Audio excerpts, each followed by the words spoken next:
Buon pomeriggio, sono Francesca Benvenu di Studio D e oggi vorrei parlarvi brevemente di un reperto che è esposto al piano superiore del Museo Nazionale Concordiese di Portogruaro.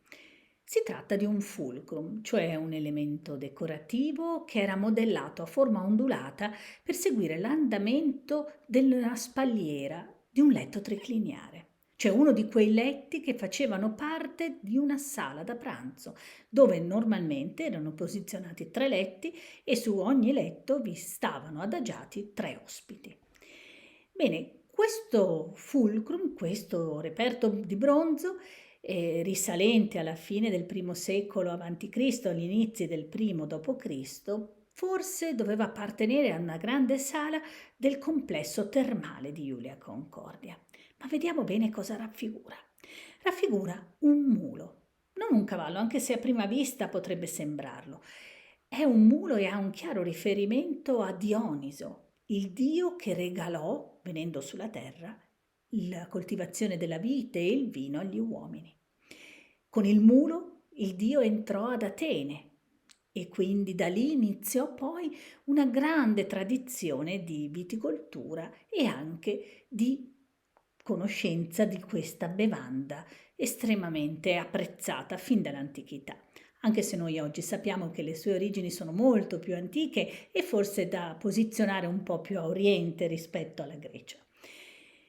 Lo stesso Giovenale però ci parla di letti adornati con queste figure di muli legati appunto a Dioniso Bacco per i romani.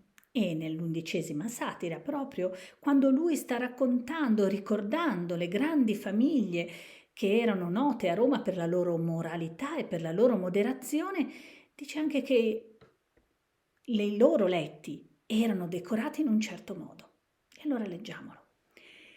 Quando tremavano i romani davanti ai Fabi, all'austero Catone, agli Scaure e a Fabrizio, quando persino il censore temeva il severo rigore del collega, nessuno ritenne mai importante e serio sapere quale testuggine che nuota tra i flutti del mare avrebbe reso splendido e superbo il letto dei discendenti di Troia.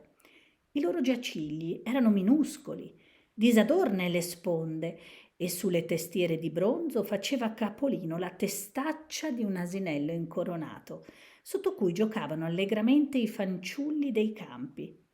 E così come la casa e gli arredi erano i cibi.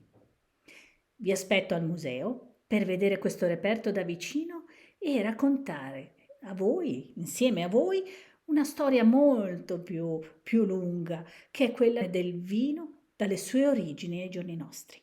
A presto!